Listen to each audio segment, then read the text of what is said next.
Opening day for your Kansas City Royals is, as we're recording this, about 5 days away. Yep.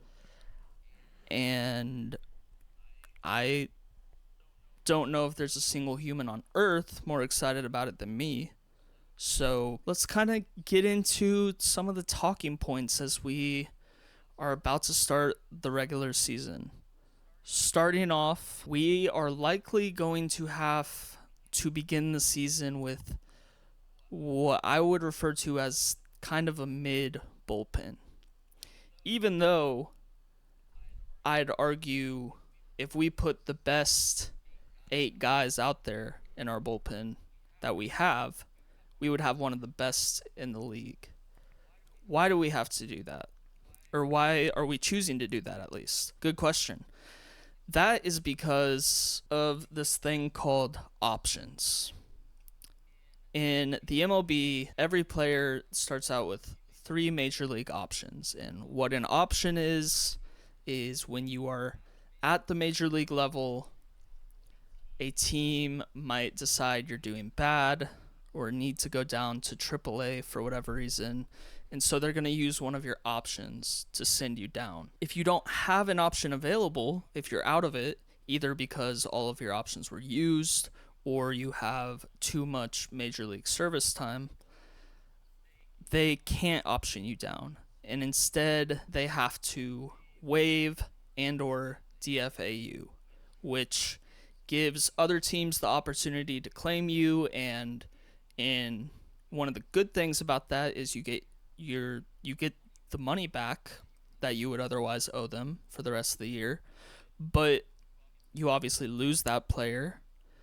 And then if they clear waivers without any teams claiming them, you can send them down to AAA without being on the 40-man roster. So, understandably, and not the decision I would make for a lot of these players, but understandably, the Royals are going to go mostly with the guys who are out of options to start in our bullpen. So that means guys like Bailey Falter. That means guys like John Schreiber, who they would probably keep up anyways because they like him. They like his tools and whatnot.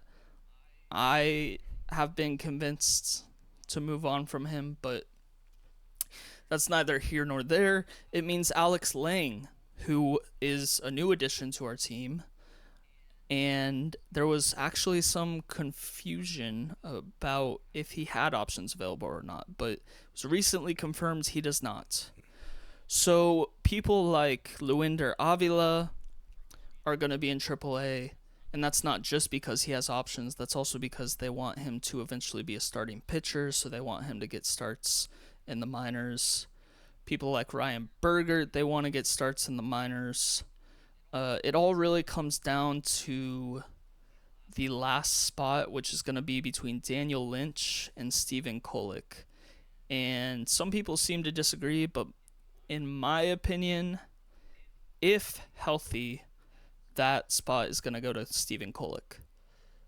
And it'll either be that he is doing the job of being the length guy in our bullpen, or we're going to run with a 6-man rotation. That's something they've thrown around during spring training, which I actually really like the sound of, especially with questions about Lugo and the decline he seems to have at the end of most years and injury issues with all of our pitchers, really. And I just really quick, I know I'm a little long on this subject, but just really quick want to say I'm completely fine with this as long as when one of these dudes plays horribly and without a shadow of a doubt worse than multiple people that we have in the minors, we go ahead, make that decision, get him on down, or get him on out, I guess you could say. I hope we don't have a Sam Long situation where we keep him up here the entire season. That would truly pain me, very, very much so. Yeah. I tend to agree with you. I really do like the idea of potentially having a 6-man rotation, but I would really hope that there would be a level of leashes that these pitchers would have in the bullpen.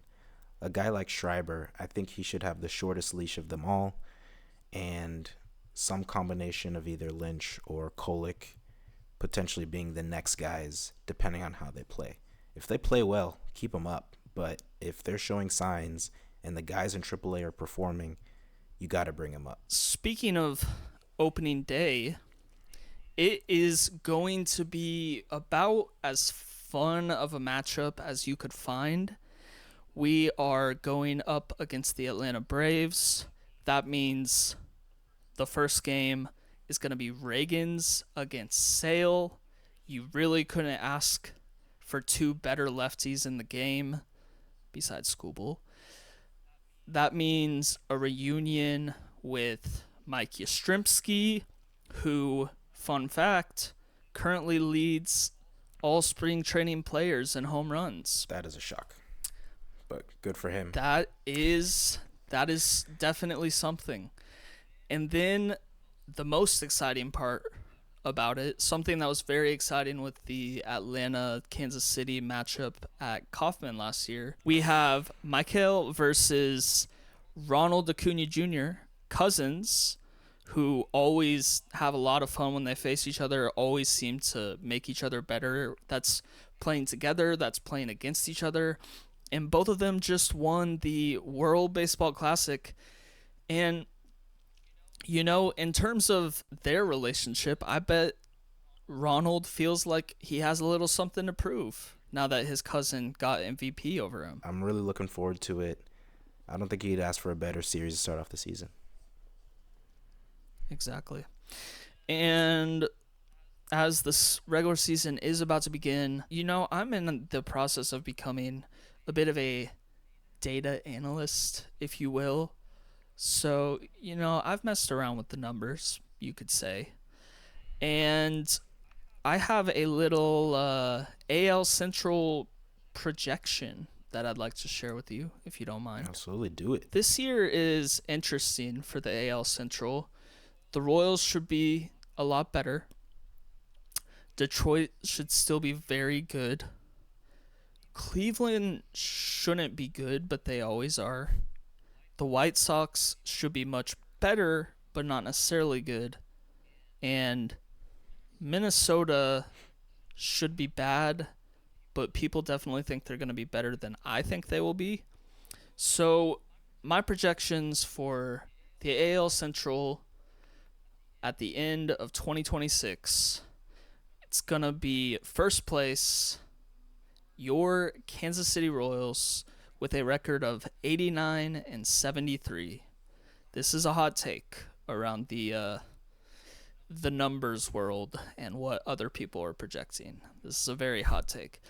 Not to say that a decent amount of people don't have us in first, but it's in first winning a little more, something like 85 games. You know, we'll see. In second place, I have Detroit with a record of 87-75. So very, very competitive division title is up for grabs there, in my opinion.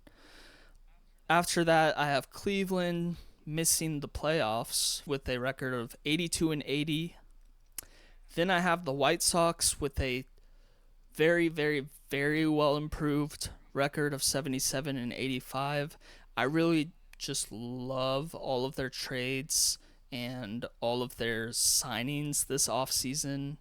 I think it'll be really interesting to watch. And then in last place, losing 90 games for what has to be the first time in a long time, is the Minnesota Twins. Any questions about that? No questions. I just, for whatever reason, if not, can't see Minnesota finishing last. But I suppose we'll see. We'll see how much improved the White Sox are. But excited to see how it plays off. We're going to have to fact check these, or I guess run it against the actual records at the end of the season. Just a few things I want to add about this and why I think we should be able to get first place.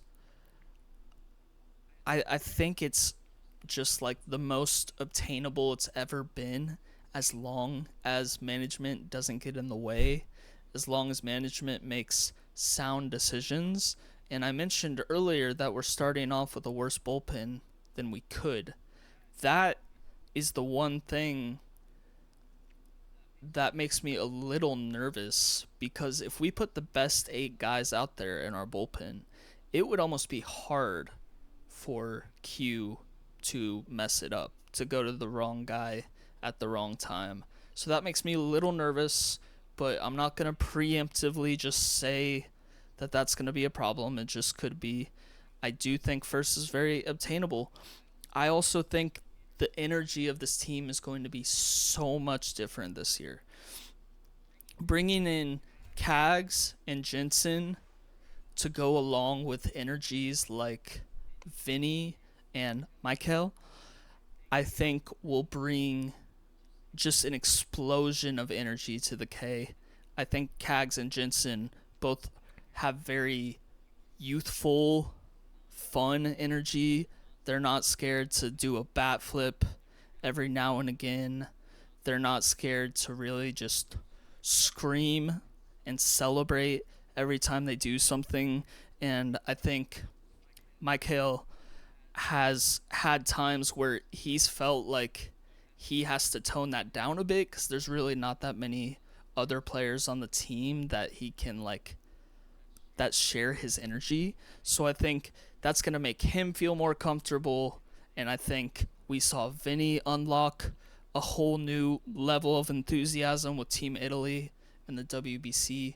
So I think this team is going to be a lot of fun, and it's going to be really great getting to see them play. Especially on the point of Michael and Vinny, I feel like the WBC has really shined a new light on them, and I'm hopeful that they can step into these new sort of versions of themselves. Michael, like you mentioned, showing up, MVP Michael, and Vinny being more of a leader. Like, that's just going to be amazing to see.